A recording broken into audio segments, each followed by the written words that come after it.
प्रपन्न पारिजाताय स्तोत्रवेत्रैकपाणये ज्ञानमुद्राय कृष्णाय गीतामृतदुहे नमः।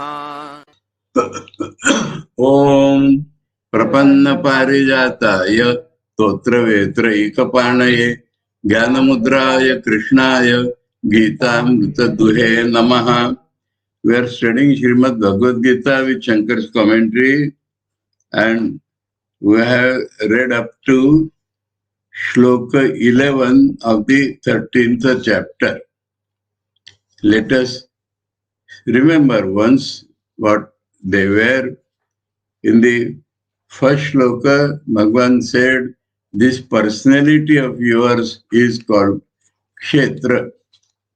This name, anyway, in that place I will tell you, this personality is called Kshetra. This Kshetra name occurs for the first time in Bhagavan's language in Bhagavad Gita. This is not the name given by Sankhya or Bhagavan in 7th chapter or Vaisheshik. This name is by Bhagavan in the 13th chapter. And then the one who knows this Kshetra objectively, fully, is called Kshetrajna. And then in the second shloka it tells, the Kshetrajna is nothing but me in all the Kshetras. And then he also says that this knowledge of Kshetra and Kshetrajna is all the knowledge. There is nothing beyond this. That means to know what I am not, what people wrongly think I am, and I am means everybody, and what I am really I am. That knowledge is all knowledge.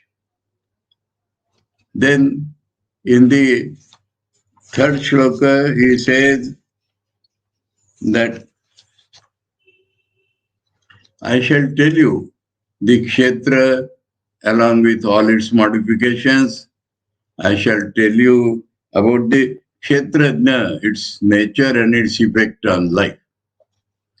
In the fourth he says, I am not telling you something new, I am telling something which the Vedas have already told. So he takes sanction from the Vedas, though he is telling his own, this language is his own, Kshetra.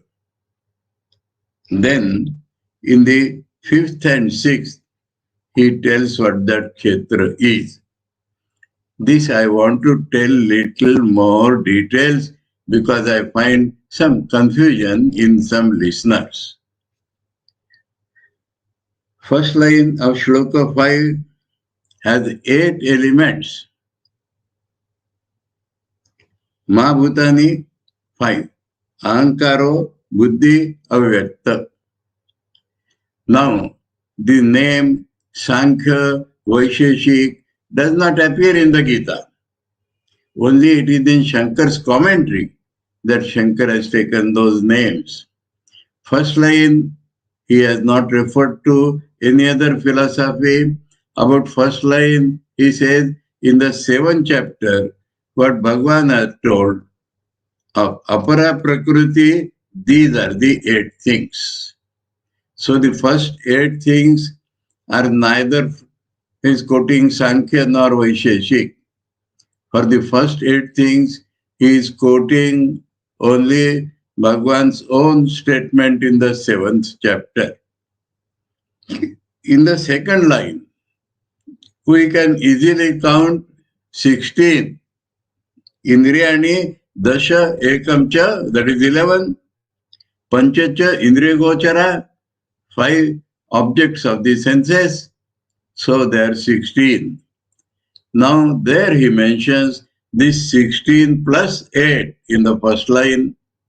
Total 24 is what the Sankhya's called tattvas. Sankhya's do not call it Kshetra. Sankhya's call this 24 as tattvas. Meaning of tattva is elements. Elements born out of Prakriti, including Prakriti itself. So these are elements according to Sankhya, 24, given in the first and second line of Shloka 5. Then in the Shloka 6, some more are given. Ichha, Dvesha, Sukham, Dukkham, Sanghata, Chetana, Dhruti. I think 7. Ichha, Dvesha, Sukha, Dukkha, Sanghata, Chetana, Dhruti. 7. Now these 7, Shankara said, Bhagavan has simply quoted the inner functions of the mind. And these a common man takes as his nature, which it is not. So Bhagavan has taken those names and says that this is Kshetra. Incidentally, the Vaisheshikas also take these as the Atma Dharmas, qualities of the mind, which they are not. And so Acharya says that this shows Bhagavan is including those things. Sankhya do not take it as elements. Sankhya is over in 24. And Vaisheshikas do take those 24.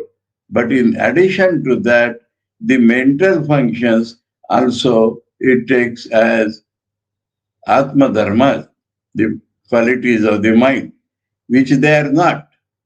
And so Bhagavan has included what a common man feels as his own, the mental qualities, and he tells that this is also Kshetra, not qualities of Atman. Mind is included in the previous shloka itself. But mental faculties, the different functions in the mind, they are also Kshetra. Bhagavan has already told, I will tell you Kshetra and its modifications. So these are the various modifications going on in the mind. Only because common man and Vaisheshikas take them to be Atma Dharmas, Bhagavan has specifically mentioned them, so that is what Shankar thinks. Bhagavan has specifically mentioned them to tell us that they are not Atma Dharmas, they are Kshetra. I think we are now clear about this. Sankhya, 7th chapter, first 8. Sankhya, first 8 plus next line 16, 24. Vaisheshikas, in addition to this 24, this 7 as mentioned in the second shloka. And none of them call them Kshetra. Kshetra calling is by Bhagavan. And they wrongly make, now that is about Vaisheshikas, wrongly making them Atma Dharmas is Vaisheshikas, not Sankhya. Sankhya call them Prakriti Dharmas, functions of the Prakriti. The previous 8, 16, and this Ichha, Dvesha, etc. are evident. Sankhya do not count them separately. These modifications are counted by Vaisheshikas. 7. So I think the whole thing is clear by now. Bhagavan calls all that as Kshetra. And Bhagavan calls here in the second line of 6 that I have told you Kshetra along with its modifications. Then, and we find that instead of starting to tell about Kshetrajna, he starts telling about what is Jnana. And from Shloka 7 to 11. So we have found because of its placing that the Kshetrajnan should lead us to these psychological qualities. And if not, we have to practice them deliberately. We have to bring these 20 qualities of the mind, not like that Atma Dharma and all that. Qualitative means psychological changes necessary to get jnana. The psychological changes necessary to be fit to receive jnana, they are called jnana by Bhagavan. They have nothing to do with the Kshetra dharmas. Only if we know that these we are not, then only we can get these. They cannot be practiced otherwise, but if we know we are not the body and mind, then we can practice, and we should practice if we want to know the nature of Kshetrajna. This is derived from the placing of these shlokas between 7 and 11, and that we counted as 20. Amanitam, Adamvitam, Ahimsa, Shanti, Arjavam, Acharyopasanam, Shaucham, Stairyam, Atman, Vinigraha. 9. Indriya Artheshu, Vairagyam, Anankara, Evacha, Janma, Mrityu, Jara, Vyadi, Dukkha, Doshanu, Darshanam. 3. Asaktir, Anavaishwanga, Putradara, Grihadishu, Nityam cha Samachittatvam, Ishtanishtopavattishu. Asakti and Anavishwanga are to be taken separately, and Samachittatvam, they make 3 again. Maichananya Yogena Bhaktirvavicharini Vikta Desha Sevita Marathi Jana Sampade, 1 in each line, only 2. Adhyatma Dhyana Nityatvam Tattva Dhyana Darshanam, only 2. So 9 plus 3 plus 3 plus 3 plus 2 plus 9 plus 3 plus 3 plus 3. No. 9 plus 3 plus 3. Yes. 9 plus 3 plus 3. How much it becomes? 3 times 3. Oh. No. In the 17th shloka also there are 3. Maichananya Yogena Bhakti Ravyavicharine Vikta Desha Sevitam Aratirjana Sansadi. So 3. So 9 plus 3 plus 3 plus 3, 18. And 2, 20. And then we also read the introduction to the 12th shloka, which appeared to us to be the conclusion of shloka 11. That these are mental qualities, the objection, that these are mental qualities. How do you call them jnana? And to that Shankaracharya has replied, they are called jnana because they are means to jnana. When such mental changes occur, then you can have them. They declare fitness for jnana, they declare means for jnana.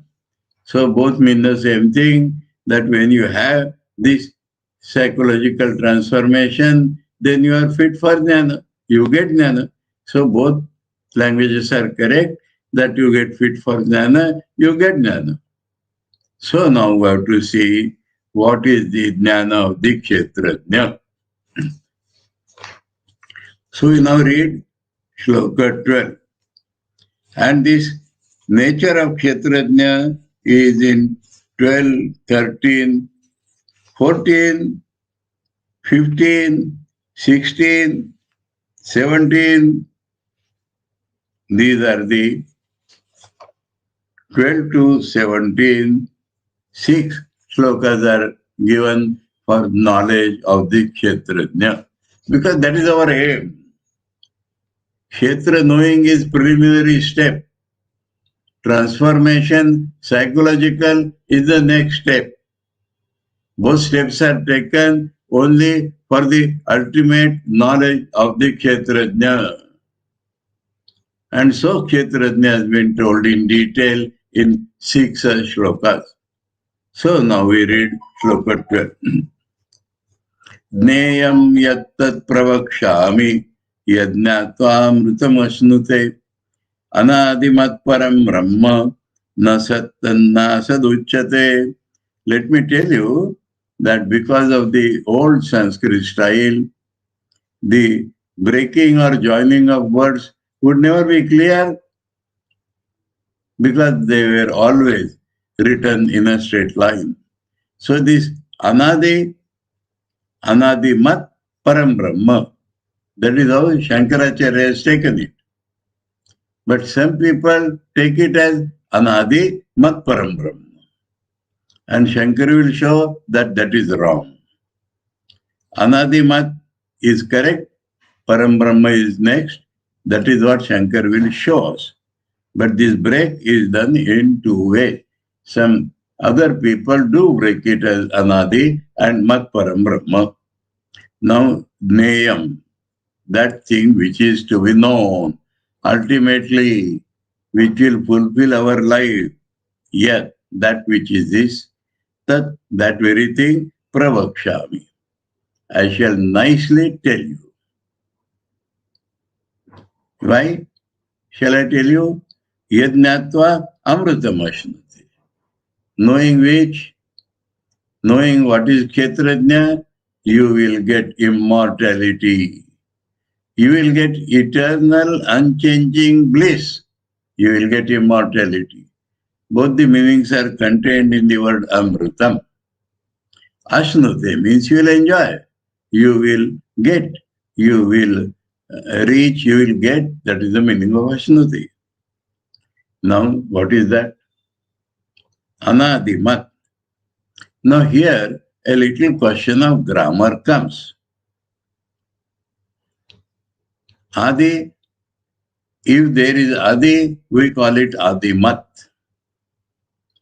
If there is no Adi, we call it Anadi. When we call it Anadi, Mat is not necessary. If Adi is there, then Adimat. If Adi is not there, Anadi. And here it is Anadimat. That is why the doubt and discussions have come. But we must know everything according to the context which is going on. And according to context, Anadimat seems to be the correct word. Why Mat is used? Because Vyasdev finds the Vrutta will go away. The meter Anushtup will go away if Mat is not added. That seems to be the simple reason according to the context of Kshetrajna. So, nothing is wrong. We don't have to say Adi, Anadi. No. Adimat, Anadimat. So, first make Adimat and then say no, so Anadimat. That is how Shankara has taken it. So, which has no beginning, which has nothing else as its call to begin with. It has nothing else as its Adi. It has no Adi. It is eternal. It is not born out of something because there is nothing out of which it can be born. So Adimat means with something from which it is born. Anadimat means no such thing from which it is born. It is eternal, unchanging, unborn. That is the meaning of Anadimat. And it is called Param Brahma. Because this Brahma is the name of two different ideas, not two different things actually. The Apara Brahma is Saguna Brahma. Param Brahma, don't say Nirguna Brahma, don't jump like that. Apara Brahma, Sagun Brahma. Para Brahma, Nirgun Sagun Brahma. Para Brahma is always Nirgun Sagun. Don't make the mistake like other Vedantis. Don't say Parabrahma is Nirgun and Sagun is Aparabrahma. No. Sagun is Aparabrahma. But Nirgun Brahma is both Nirgun Sagun. So that is Param Brahma.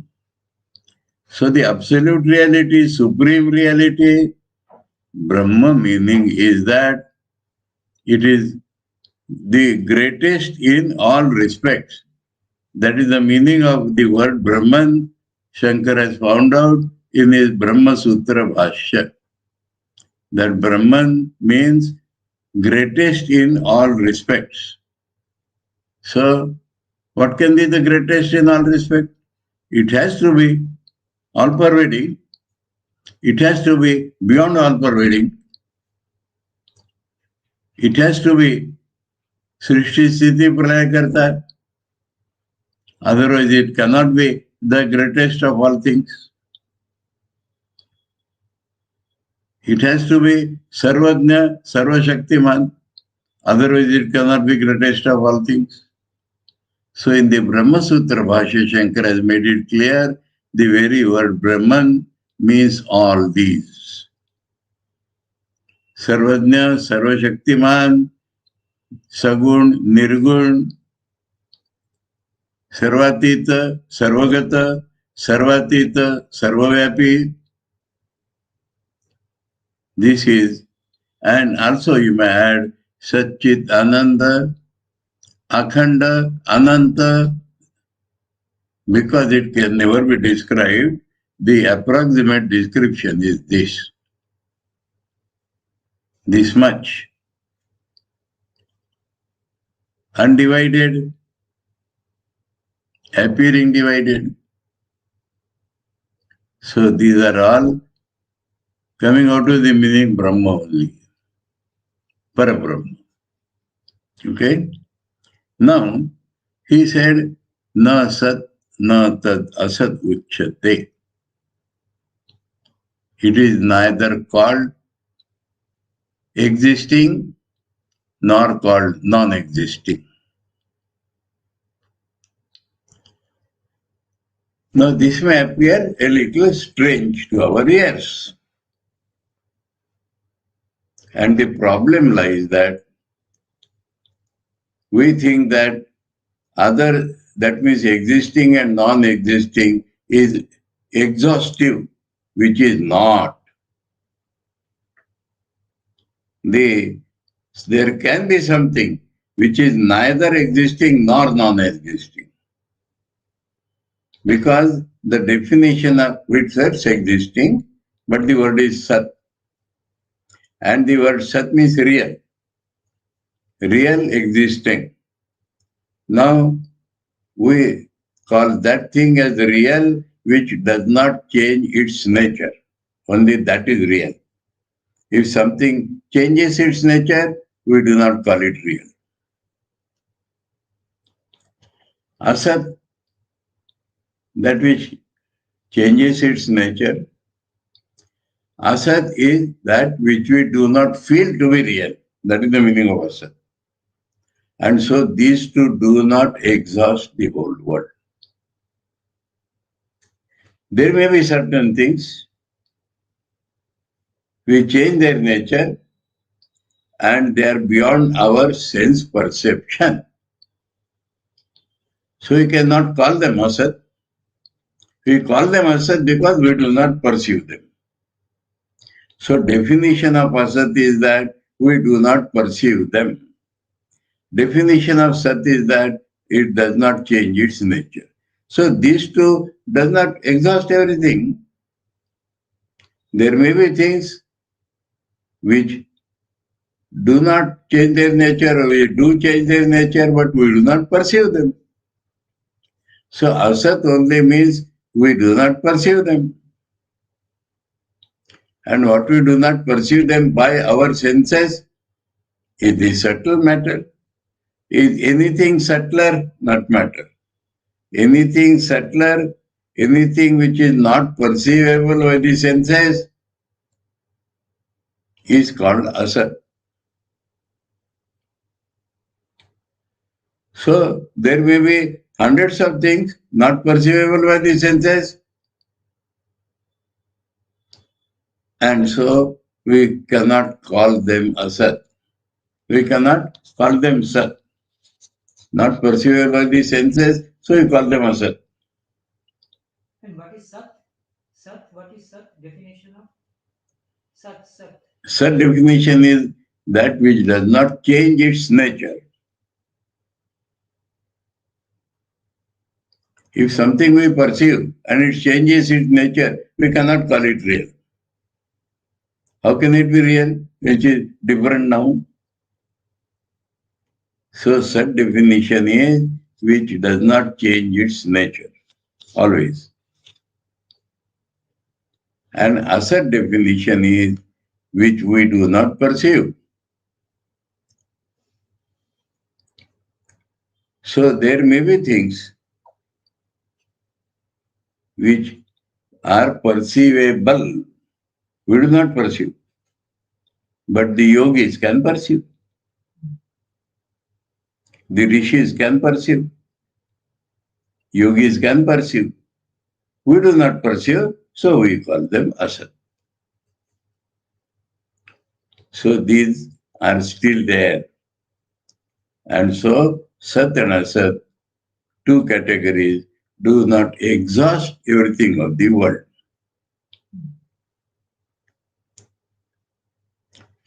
Now there are two such things,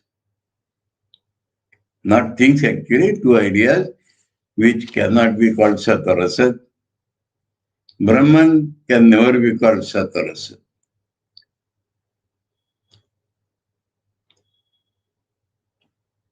Because we do not perceive Brahman by our senses, so it goes under the category of asat. But it never changes its nature, so it is sat also. So there can be sat also, asat also. And take Prakriti or Maya, we cannot call it sat because it does not exist. We cannot call it asat because all its products are seen by us. All the world is product of Maya and we perceive that. So how can Maya be unreal? This is the important thing. So Maya is defined as Sat Asat Bham Anirvachaniyam Jnana Virodhi Bhavarupam.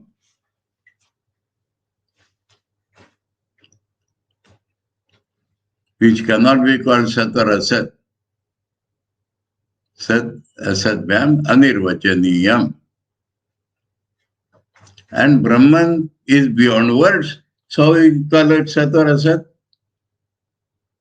Another way of looking at not Sat nor Asat is, if we call Brahman as Sat, existing, then we are seeing Brahman, that becomes the meaning. And Brahman becomes a limited object. And so we cannot call it Sat. Similarly, how can we say it does not exist? Now to call something unexisting sometimes become very funny. Through some example I will tell you. One soldier wants to get out of the army. So unless you are physically disabled, they will not leave you. So in a big field, he tells his captain, sir, my eyes have gone bad. How? That tree. He says, which tree? There is a nail on that tree. I cannot see that nail. The captain says, I do not see the tree itself. Understand? Whoever tries to prove that God does not exist, starts from the assumption that God exists.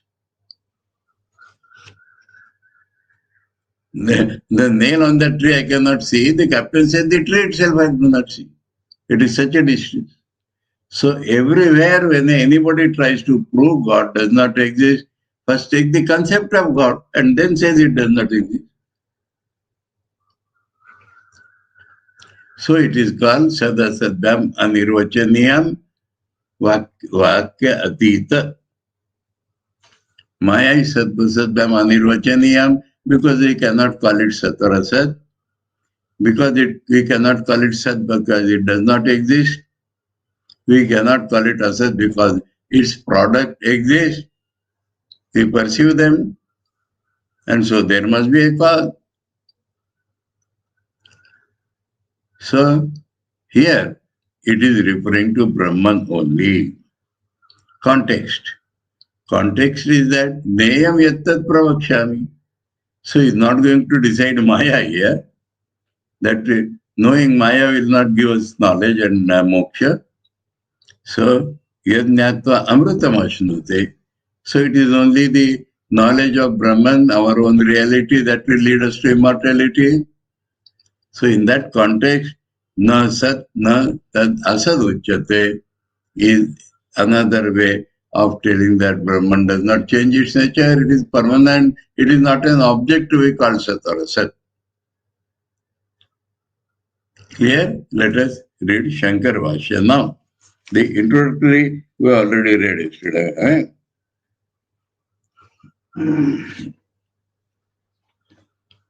Yesterday means Sunday, Monday, Saturday. Nayam Jnatavyam, to be known. Fit to be known, Jnatavyam is. Yat tat pravakshami prakarshena yathavad vakshami. So important every word, every part of the word.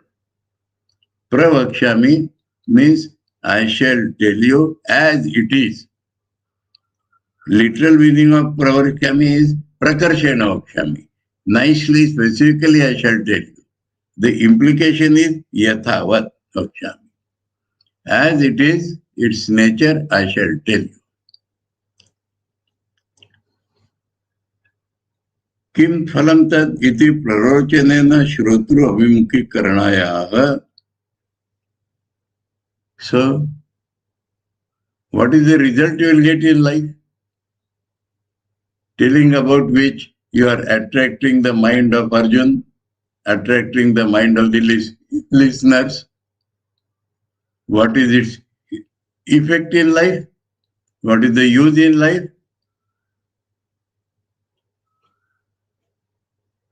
Yad neyam jnatva amrutam amrutatvam ashnute na punam mriyate ityartha. You will not die again. Because you will realize your real nature is such that it has nothing to do with death. So you become immortal. So it is a great craze in man that I don't want to die. And that will be really fulfilled. Not by trying to maintain your body which you cannot maintain. But this aim, this prayojan of life, the very purpose of life will be fulfilled if we know its real nature. When you know that you are that reality, you are not the body, you are not the mind, then only you will get immortality. This body cannot be kept immortal. Suddenly so many thoughts come. There was a great yogi in India. Name is famous, you all know that. Aurobindo Ghosh. And he said, I have spiritualized my body. It will never decay. And when he was dead, his devotees started telling, not corrupted today. Next day, not corrupted. Third day, not corrupted. Fourth day, they stopped talking and burnt it. Because it started deteriorating. So body cannot be spiritualized. Body is composition. Composition will always have decomposition. So I report to it. Now here another thought, connected thought is coming. Some of our Swamis are telling that to understand Sri Ramakrishna, you must understand Aurobindo first, then only you can understand him. You know that? Ayan Maharaj, Medhananda. He is openly telling this on his lecture. The protest has come from outside scholars to Sudhir Maharaj, to me. Anyway, so connected things have come, so I am telling you. My mind finally settled on this, that everybody is telling in his own way, let him tell what I should do. There may be some point, but just now, because the reference came to Aurobindo, I told this.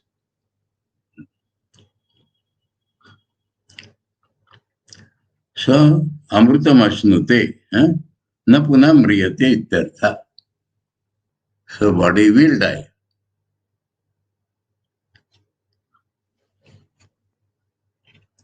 Anadimat, now Shankar is explaining that Anadimat.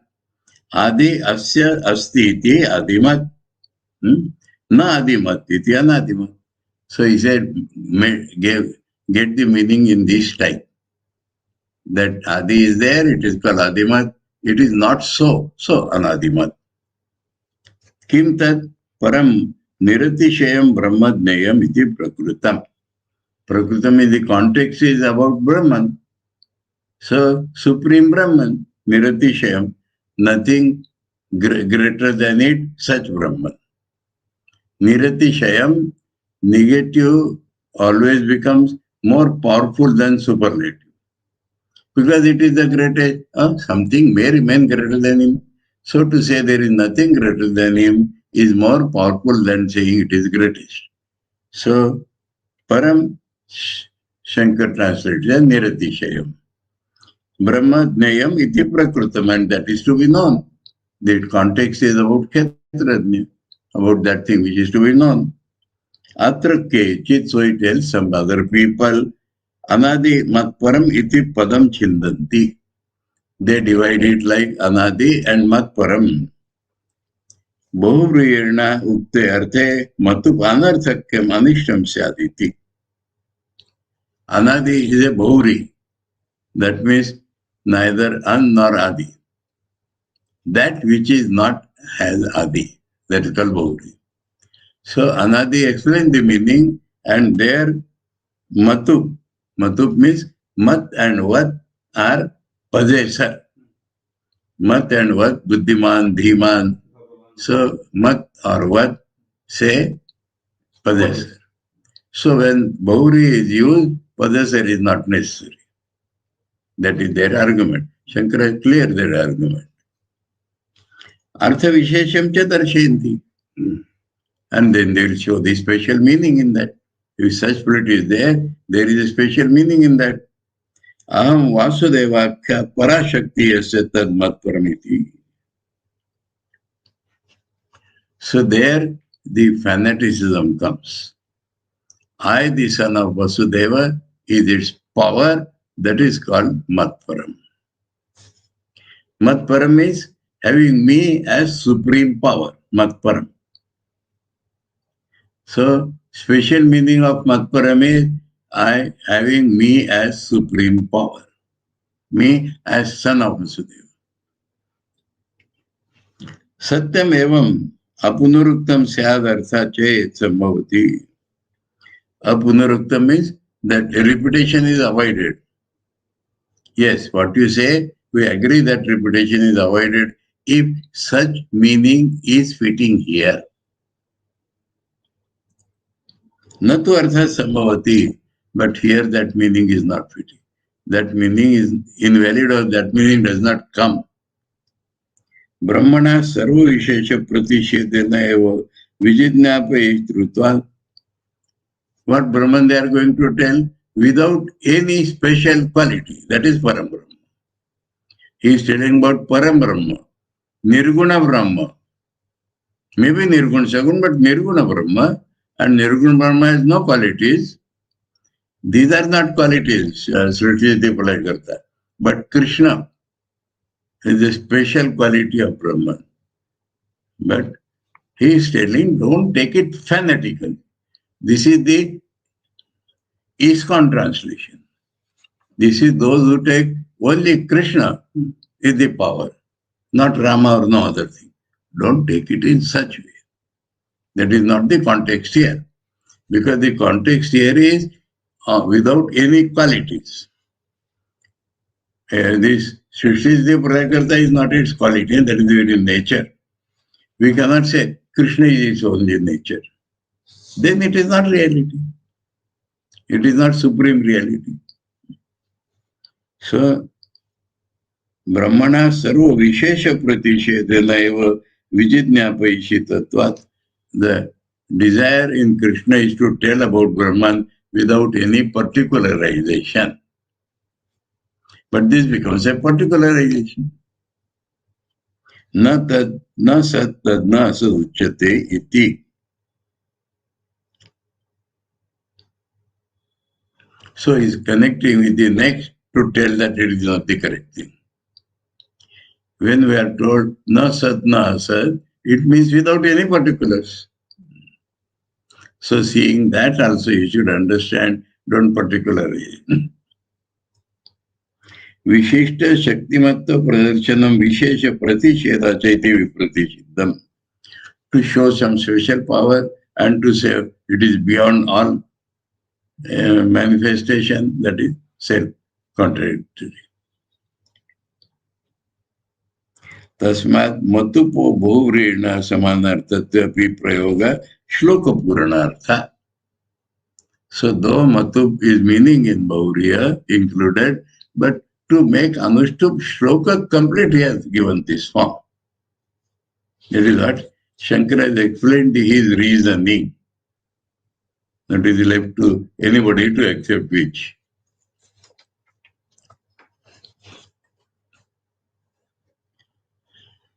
Amrutatva phalam jnaya maya uchyate iti prarochanena abhimukhi aha. So now he comes to that na sat na sat. He used na sat asat only to define the meaning of param. But now he has to tell the meaning of na sat na sat. So he says amrutatva phalam jnayam maya uchyate. I am telling that which result will be in immortality. In this way attracting Arjuna and our minds, now he is still. This could have come in the beginning, even Anadima. But in Sanskrit, you can syntax, you can put somewhere. So he has given this reason here. Previously also it is said that Kim phalam taditi prarochana shroti abhimukhi karanaya and is abhimukhi krutya. To attract, and having attracted, he is telling now. Na sattadneyam uchyate iti na api asattad uchyate. First literal meaning. Nanu. So the objection comes in the mind of the listener. Nanu mahata parikara bande na kanta ravenu drushya nayam prakshami iti ananarupam uktam na sadnat asad uchyate. He said he girded up his loin and said, I will declare what is Param Brahma, Naya, and he is telling neither this nor that. This is what you are telling about Param Brahma. With so much boldness, you said, I will declare, I will tell you what is that. And this is what you tell. It is neither this nor that. No, Anurupam eva tam. Shankar says, no, that is fittingly told, not unfitting.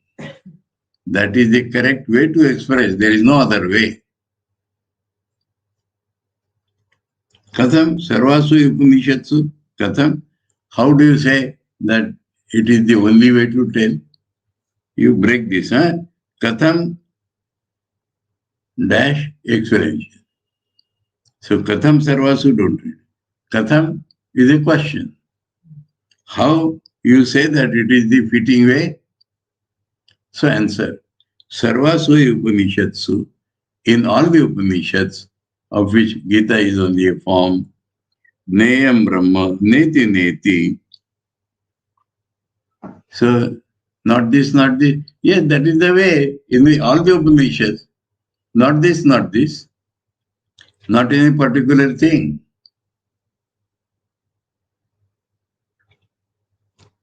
Asthula Mandanam. Both are from Brudaranyaka. The second reference is Gayatri Gargi is asking Yajnavalkya, tell me about the nature of Brahman. If you know it. If you do not know, then don't say I am the supremost. If you know it, tell me. No, it is a trap. If he says I know and I describe, then you are false. You cannot describe Brahman. And if you cannot describe, then you do not know. So Yajnavalkya finds out a way. 19 negatives he used, 19 negatives. Neti Neti expanded into 19 negatives. And says, but under that very rule, the whole world is moving. And this is what the knowers of Brahman say. That is how we come. I am not saying. Knowers of Brahman say like that. So in that way, he avoided both the traps. But there he used 19 negatives. Which are 19 negatives? Asthula mananu arasuma dirgham alohitam akayam asnaviram. Not gross body, not settled body, not this, not this, not this. 3 by 8 by 8. This Brihadaranya 3 by 8 by 8. 338. 388. Third Adhyay, third Brahman, and 8th mantra. 3 by 8 by 8. Ityadi Vishesha Pratishadena eva nirdishyate. He is telling that by removing inequalities. Na idam tad iti vacha agocharatvat.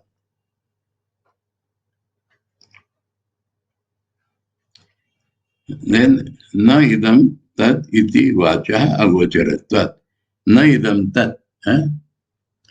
Na idam tat is told because it is beyond speech. Vacha agocharatvat. Not available to Vani. Not available to description. So it is called not this, not this. That means not this also is a description. It is the only way of description because it is beyond Vani.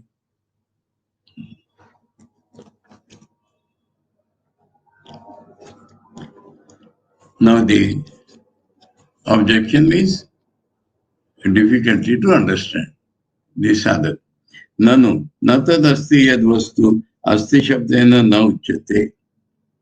If a thing does not exist, it cannot be said it exists. Hey, it's a thing that is exhaustive. So if it is not non-existing, it is existing. Atha asti shabdena na uchyate nasti tad neyam. Atha asti shabdena na uchyate nasti tad neyam. So he is telling by asti shabda, then he cannot say nasti. Viprati siddham chat neyam tad asti shabdena na uchyate. And also you are telling I shall know that knowable thing. And then you are telling it does not exist.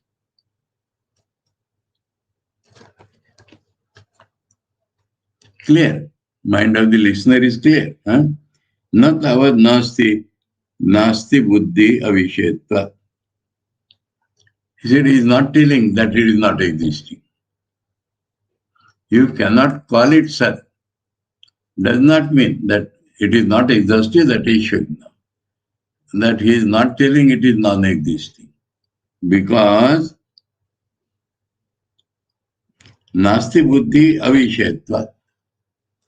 If your consciousness is that Brahman is not there, it is false. It is not the object of nasti buddhi. It cannot be referred to as not there. Brahman not there, that is not the way. Brahman is not this, does not mean Brahman is not there.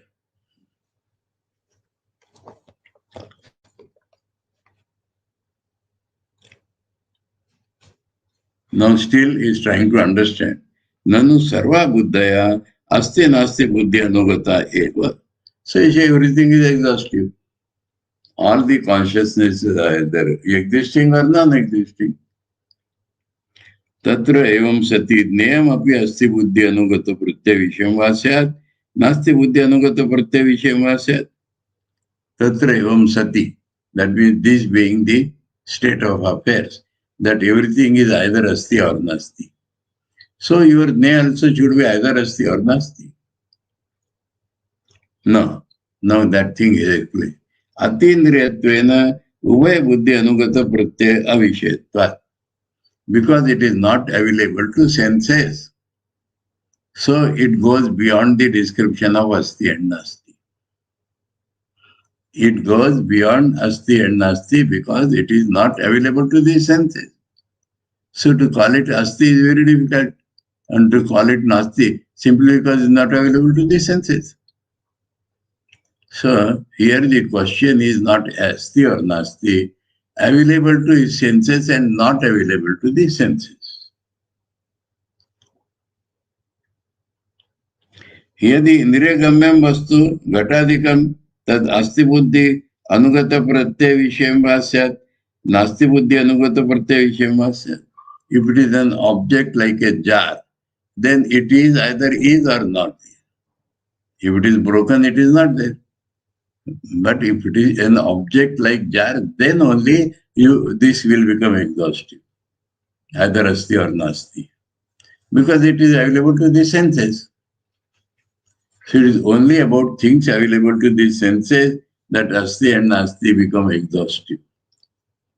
Idam tu jnayam atindriyatvena shabdaika pramanagumyatvat. A very big thing he is telling here. How you are going to know Brahman? Not by indriyas. Not by mind, not by high consciousness. Only you know by the Rishi's words. So the only pramana for knowing Brahman is Upanishad Sargita. Rishi's words, only if you follow, you will know Brahman. You understand this? That is why my Guruji told me in the very beginning, don't read books by scholars, that will disturb your mind. They are using their buddhi to tell things. Only read Rishi Vakyas. That only will generate the knowledge.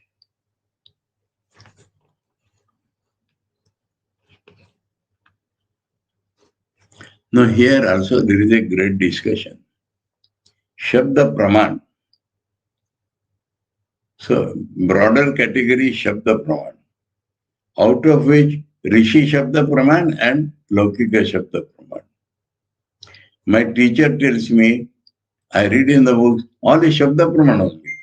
90% of our knowledge is Shabda Praman, but that gives me indirect knowledge. If the teacher says London is like this, I get an idea.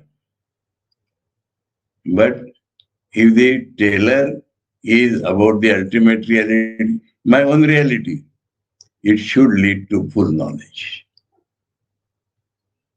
If the mind is pure, in that pure mind, as soon as the Rishi says, it flashes.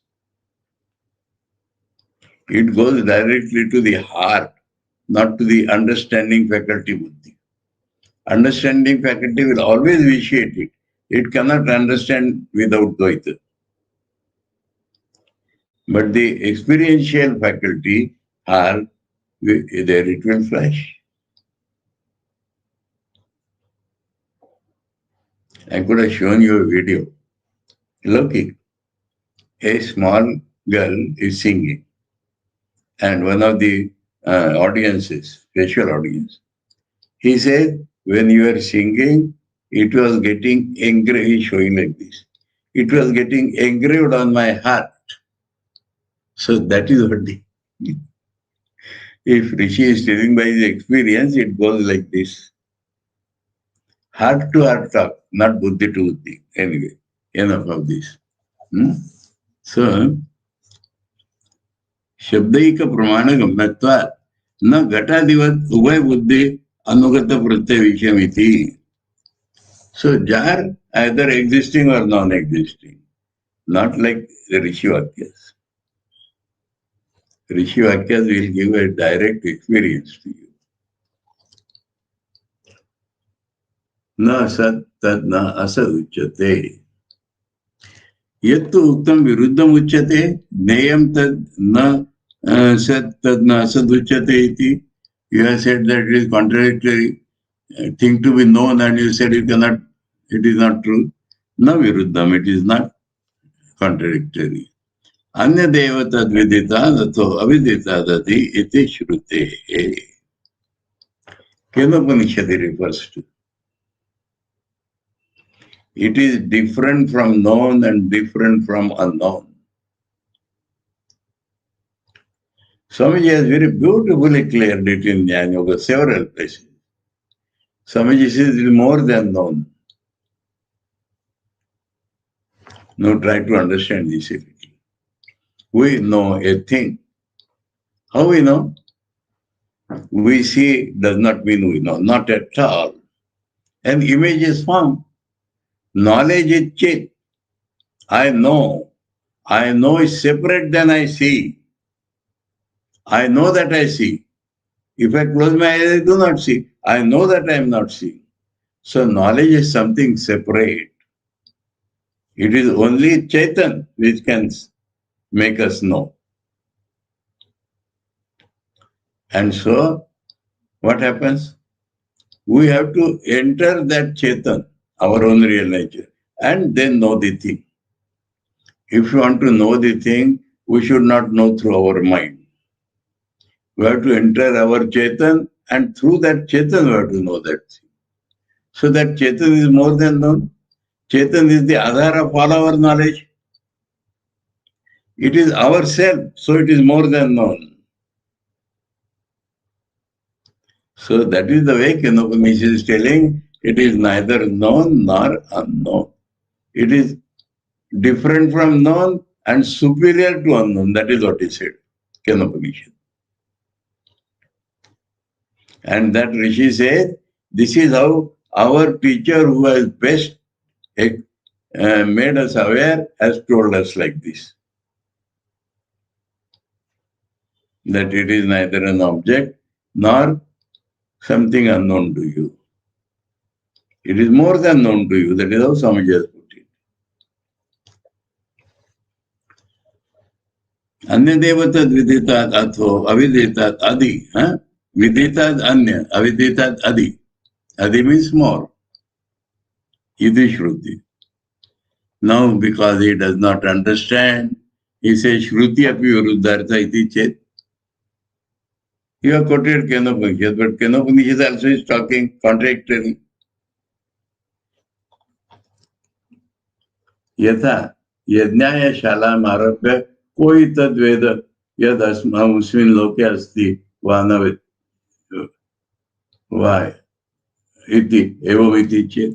So he quotes a quotation from Karma Kanda, where this contradictory thing does appear. That he wants to tell about something as a part of karma, and he says either you can do that or you may not do that. Now this is possible in something done, not in something real. Something existing and something to be done, that difference is there. So your example is about something done. You may do it, you may not do it. But something is there. You may know it or not know it, it is there. So big difference is there between the karma kanda opposites and in jnana opposite. In jnana opposites are not possible, contradictory. That is its nature, absolute nature, whether you know it or not. Na vidita vidita abhyam anyatva shrutehe. Again he repeat that Upanishad. Avashya vidnayartha pratipadana paratvat. So this Shruti is for telling you exactly how to know it. And you must know it. In Karma Kanda, you may do it or you may not do it. Here you must know it.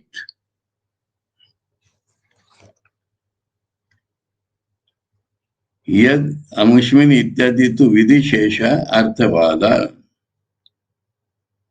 So another quotation, that such thing exists in Swarga or not, we do not know. No, this is only eulogy, something praised, it is beyond. So we may know or may not know. That is not the case here. It is must know. So it is neither contradictory nor arthavad, eulogy. Upapatte cha, we'll take it up tomorrow. By reasoning also. Up to now you told by Shruti everything. So he says by reasoning also he can find out. Om Prapanna Parijataya Totra Ekapanaye Jnanamudraya Krishnaya Gitamrita Duhe Namaha. Om Shanti Shanti Shanti. Hari Om Tat Sat. Shri Ramakrishna Arpanamastu. तो ये मैंने प्रश्न किया ना अभी. प्रपन्न पारिजाताय स्तोत्रवेत्रैकपाणये ज्ञानमुद्राय कृष्णाय गीतामृतदुहे नमः।